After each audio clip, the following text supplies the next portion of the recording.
Hello, and welcome to the second day of solutions. Yesterday we talked about the idea of what makes things soluble and how they dissolve. And today we're going to talk a little bit about something that we call solubility curves. And what that gives us is information in terms of how much stuff can be dissolved at a given amount of solvent. So, to review, solubility is defined as the amount of solute that is able to be dissolved in a particular amount of, this should say solvent. Oops, I didn't catch that, at a specific temperature. So to review, solute is the thing or substance that gets dissolved.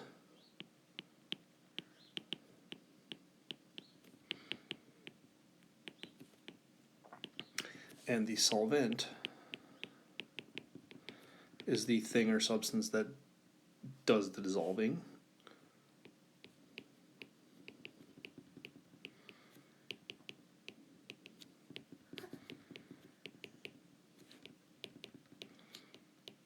Now, common examples of solvent would be, the most common example actually would be water. If I can spell water. Water, sometimes things like alcohol, which is a nonpolar substance. The things that are solutes that tend to get dissolved are things like maybe table salt or sugar are kind of common. Now, the other thing that we need to talk about in terms of solubility are these three definitions: unsaturated, saturated, and supersaturated. We'll start with the middle one. In a saturated solution, that is when the maximum amount of solute is dissolved in a given amount of water. So what that means is, like, if we have 100 grams or 100 milliliters of water, how much table salt can actually be dissolved? That would be saturated. In an unsaturated solution, what we have is less than the maximum amount. So this would be less than the maximum amount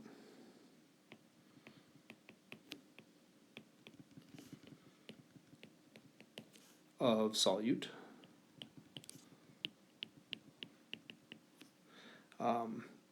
dissolved in a given amount of water.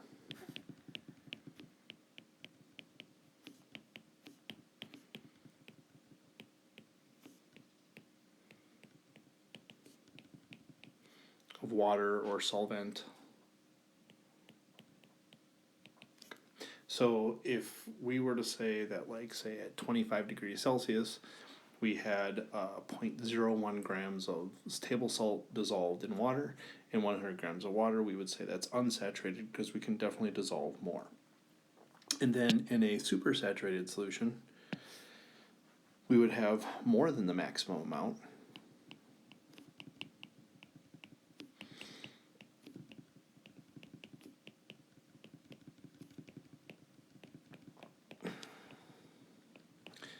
Of solute dissolved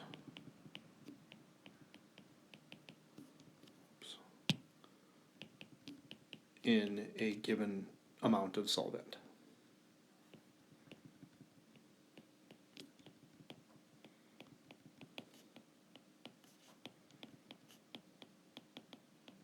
Now,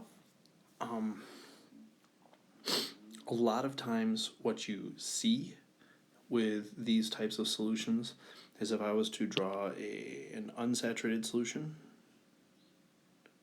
and here was the liquid.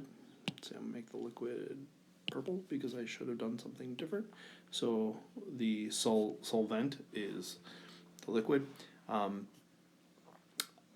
I would see nothing at the bottom. in an unsaturated solution. So an unsaturated solution, I would see nothing sitting at the bottom. In a saturated solution, oh boy, that's a weird container. In a saturated solution, I might see some product or some stuff sitting at the bottom.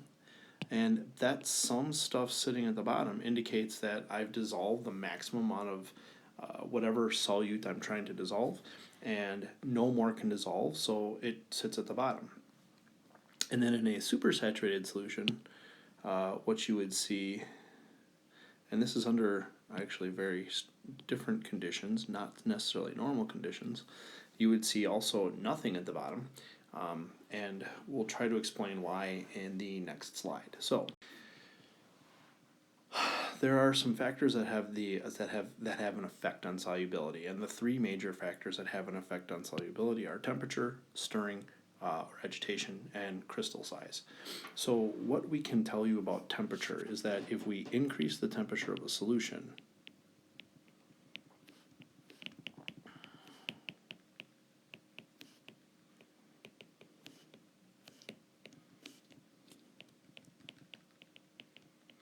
we would probably understand that the particles of that solution are increasing as well. So the particles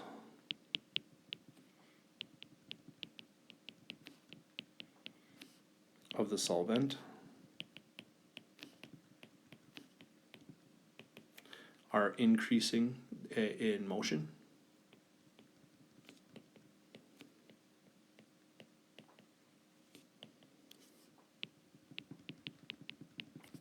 And that tends to increase solubility. So an increase in temperature tends to make things dissolve more.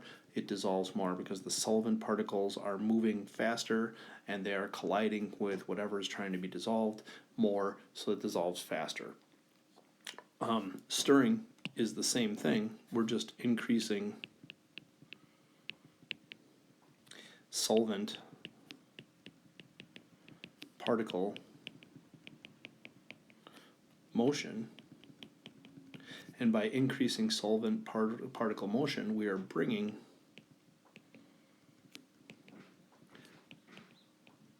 fresh solvent to the solute faster.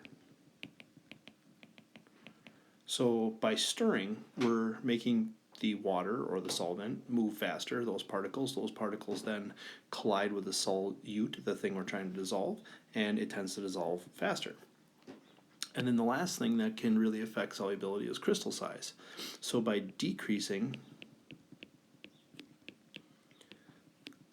crystal size of the solute, like table salt or sugar, you increase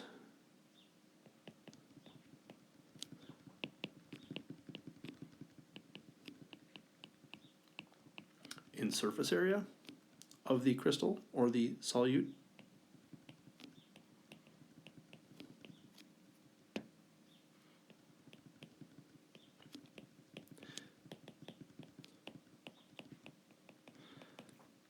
Giving the solvent more opportunity to collide with it.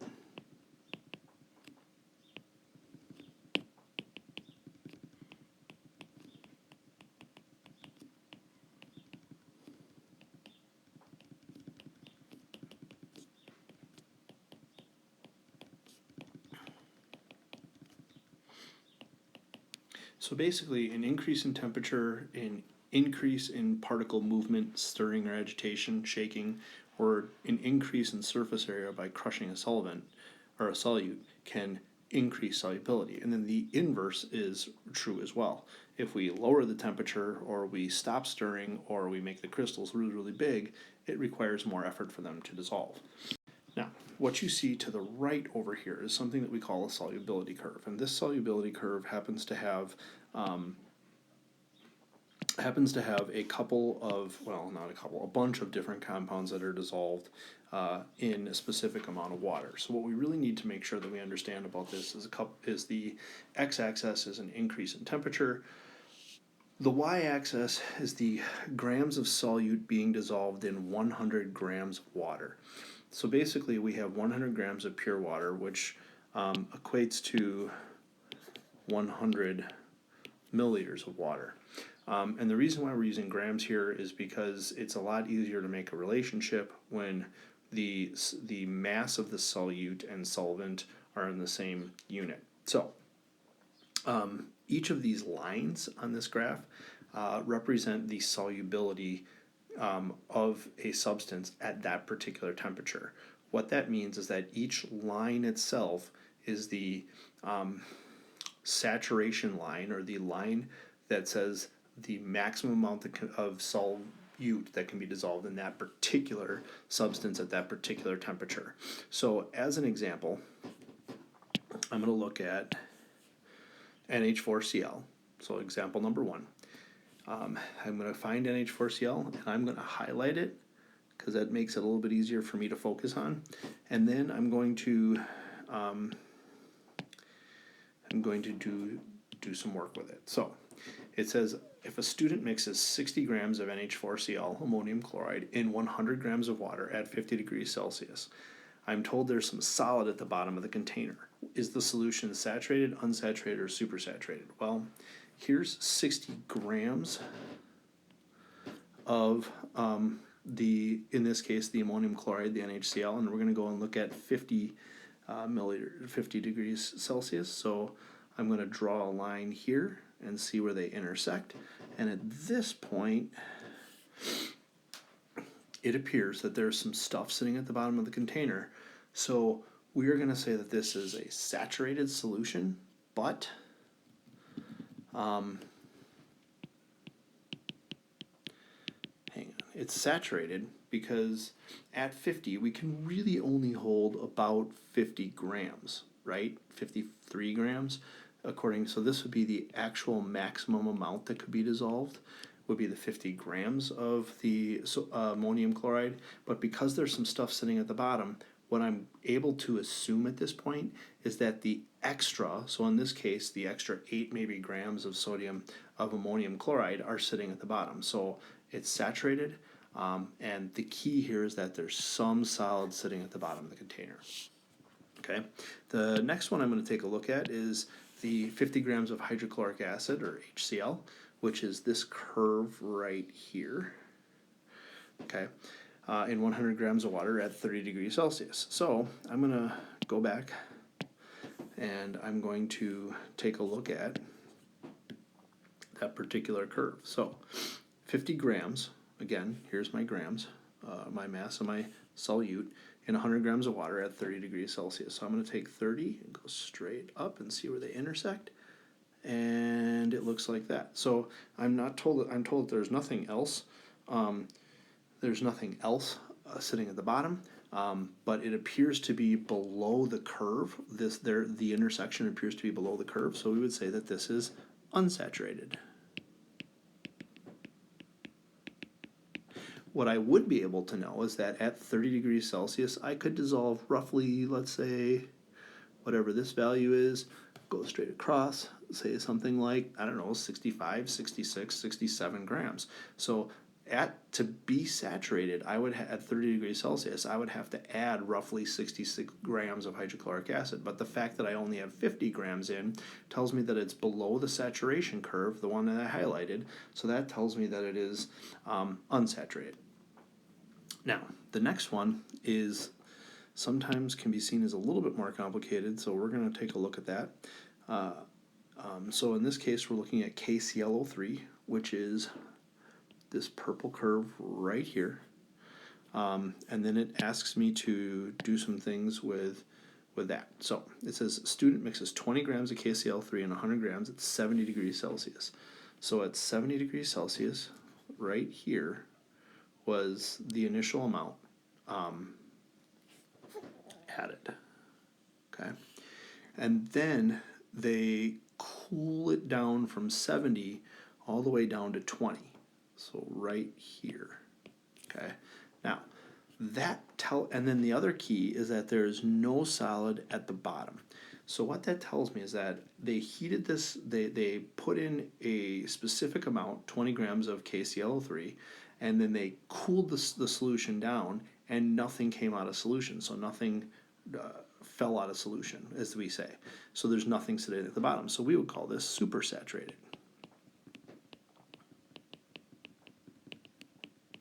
So I guess what I'm trying to say here is that under normal conditions, if I started with 20 grams of potassium chlorate, ClO3, at 70 degrees Celsius, I would be unsaturated because I'm below that curve. Okay. But then if I cooled it down, and I cooled it down to say 20 degrees Celsius, what I should be able to hold in there is roughly like 8 grams. But the fact that all 20 grams stayed in solution tells me that it was supersaturated. So in most instances, what probably would happen is that as the temperature drops, the amount of solute stops being in solution and starts to come out of solution and form solid or crystallize at the bottom. So in a supersaturated solution, that recrystallization doesn't occur. And that can be a little bit confusing sometimes. So things to remember. If you have a given amount of solvent or solute that is below the curve, the line, then it is unsaturated. If you have a given amount that is right on the line, then it is saturated. If you have a given amount that is above the line and we tell you there's some solid in the bottom, then that's also saturated. And if you have a given amount that's above the line but there's no solid at the bottom, then we will call that supersaturated. So I just tried to review that. And then there's one slide that requires a little bit of math. It's not too hard math, so hopefully we'll be able to go through this pretty quickly. Again, same solubility curve graph, temperature along the bottom, grams of solute divided by 100 grams, or not divided by, dissolved in 100 grams of water. So the question is saying how many grams of NaNO3, so NaNO3 is this curve right here, okay, can be dissolved in 300 grams of water at 40 degrees Celsius. So I've already made a mark at 40 degrees Celsius. And according to my solubility curve, at 40 degrees Celsius, I can dissolve about, I'm going to say 105 grams of NaNO3 in 100 grams of water. That's what this tells me. Okay. The problem is asking me how much can I dissolve at 40 degrees Celsius in 300 grams of water. So what I'm going to do is I'm going to take this proportion I've set up, and I'm going to take 105 times 300, cross multiply, and divide by 100, and it's going to tell me that I can dissolve about 315 grams of sodium nitrate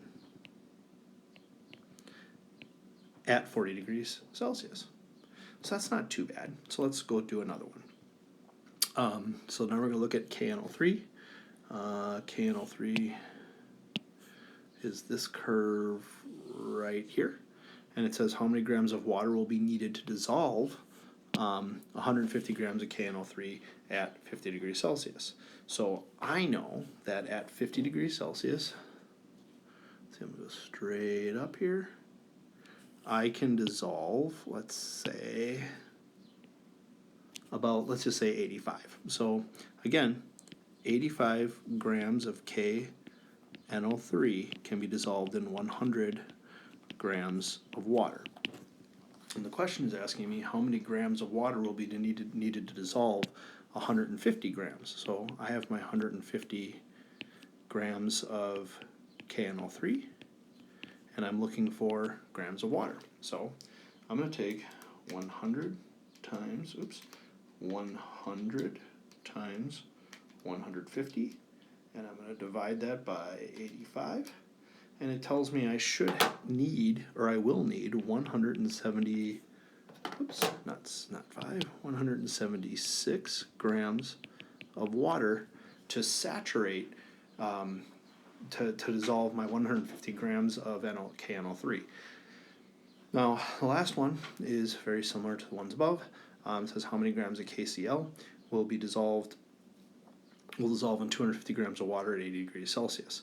So again, this is going to require me to go and take a look at my curve for KCl, which is this guy right here. And so then I'm going to go ahead and figure out 80 degrees Celsius is right there, and it's just above 50, so we'll say 52. So it says how many grams of KCl will be dissolved in 250 grams of water at 80 degrees Celsius. So it looks like I can dissolve 52 grams of KCl in 100 grams of water. And it's asking me to figure out how much KCl I can dissolve in 250 grams of water. So I'm going to do, again, cross multiply. 52 times 250 divided by 100. And I get something like X is equal to 130 grams of KCl. So that tells me that if I wanted to saturate 250 grams of water, I would need to add 130 grams of KCl at 80 degrees Celsius. So that's pretty much it. Hopefully this makes some sense. This is not too difficult. And if you have any questions, shoot me an email and we can talk about it. Otherwise, your homework is to do the solubility curves worksheet. I believe it's a two-sider, and good luck.